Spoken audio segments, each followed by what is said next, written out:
Halo, udah nyambung lagi ya? Iya, tadi internetnya macet ya? Oke, lanjut dulu. Bentar. Mm-mm. Jadi lingkungan itu berbeda ya. Sebagai contoh konkretnya misalnya kayak gini. Ada PLN, perusahaan listrik negara. Terus habis itu ada PLN, Telkom, kemudian yang lainnya adalah provider provider apa ini kartu telepon, terus habis itu sama mobil. Coba ada yang bisa mengidentifikasi lingkungan keempat perusahaan ini nggak? Atau ambil gampangnya langsung saya ini aja. Yang satu PLN, yang satu lagi adalah provider telepon. Ada yang bisa membedakan kedua lingkungan ini nggak? Misalnya dari pesaingnya atau misalnya dari apa ya? Kalau internal sudah pasti beda kan. Nah, coba diidentifikasi lingkungan eksternalnya ini ada beda nggak? Kalau misalnya beda-bedanya di mana?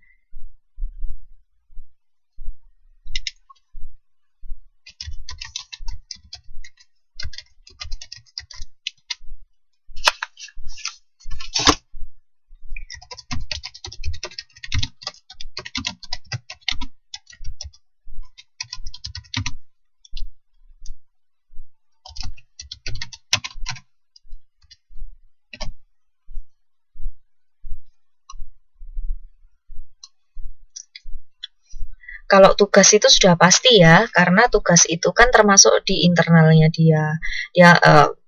Organisasi tersebut kan pasti punya tujuan-tujuan yang beda. Kemudian apa ini namanya target yang beda. Otomatis juga tugas-tugasnya mereka pasti berbeda juga gitu. Karena tugas itu kan dibuat berdasarkan targetnya untuk mencapai target.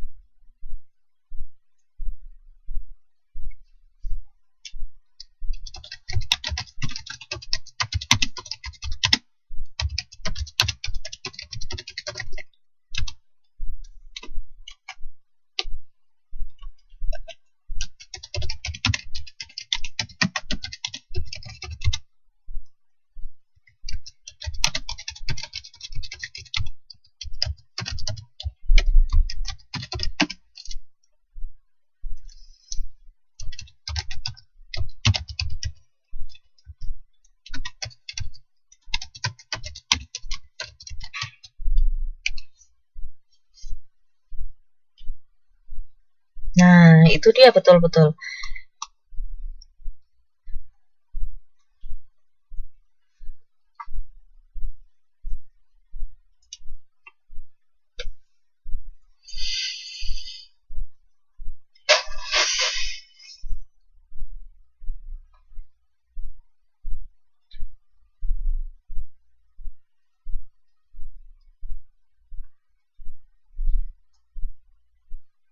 Iya, iya betul. Nah, ya, yang kelihatan banget dari dua contoh tersebut adalah memang pesaingnya. Jadi yang pertama PLN itu memang punya negara, kemudian mereka karena nggak ada pesaing ya, kemudian untuk menjalankan uh, visi misinya itu mungkin memang bukan hanya sih, itu akan lebih condong ke bagaimana mereka mengestablish atau mengokohkan perusahaan tersebut. Gimana ini caranya tetap tetap berjalan lancar gitu.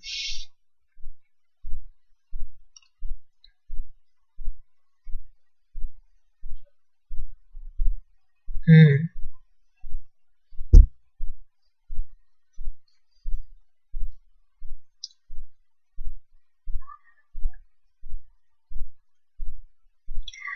Karena dia adalah salah satu-satunya perusahaan yang bergerak di bidang itu, maka orang mau nggak mau pasti akan mengkonsumsi kan, kayak misalnya karena itu vital kan, orang pasti butuh listrik dan pasti karena mereka butuh listrik pasti akan langganan di PLN itu tadi. Jadi mau entah bagaimana itu kerjanya pasti bakal laku, kasarannya gitu. Cuman kalau misalnya provider kartu HP, kartu telepon, kalau misalnya dia nggak berinovasi atau misalnya nggak kreatif dalam menciptakan cara-cara marketing atau bikin iklan atau bikin promo apapun itu untuk menarik apa consumer, yang nggak bakal laku gitu. Maka itu juga nanti yang akan mempengaruhi lingkungan organisasi tersebut gitu. Betul.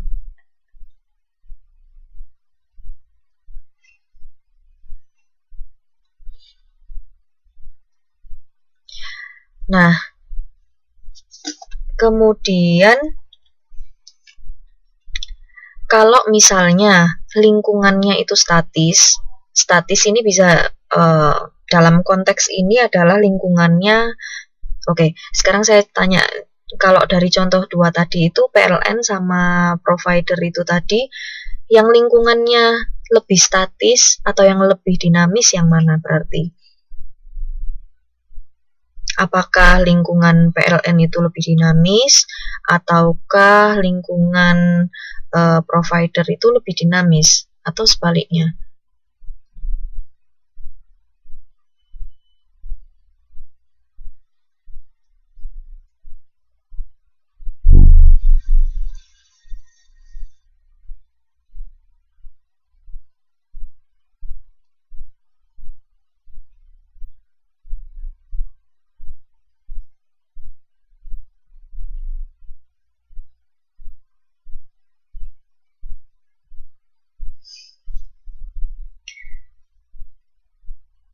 Iya, betul.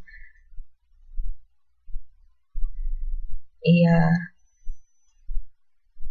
Yang benar jawabannya Mbak Eva sama Mbak Nani ya. Jadi sebenarnya kalau diambil dari dua contoh tersebut, yang provider itu lebih dinamis. Kenapa? Karena persaingannya juga sudah bisa dilihat. Pesaingnya aja lebih banyak. Berarti apa yang terjadi di luar itu bakal lebih nggak terduga dibandingkan yang terjadi di luarnya PLN gitu. Iya, betul. Jadi kalau dibandingkan dua perusahaan tersebut, PLN sama provider, PLN yang lebih statis, kemudian yang lainnya itu adalah dinamis gitu.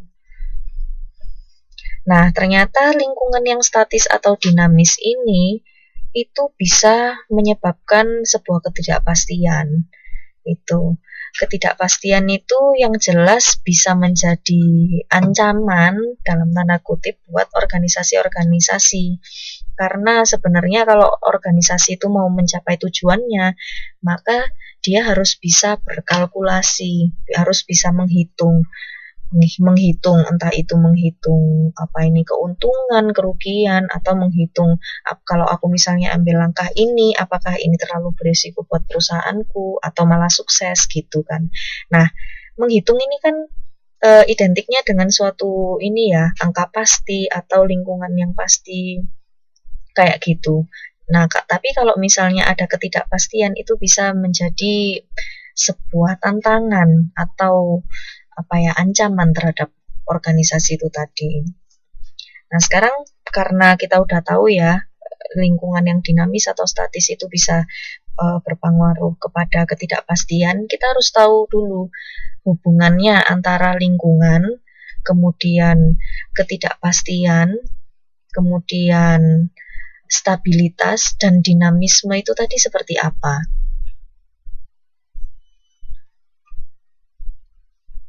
Halo, tes. Dengar nggak?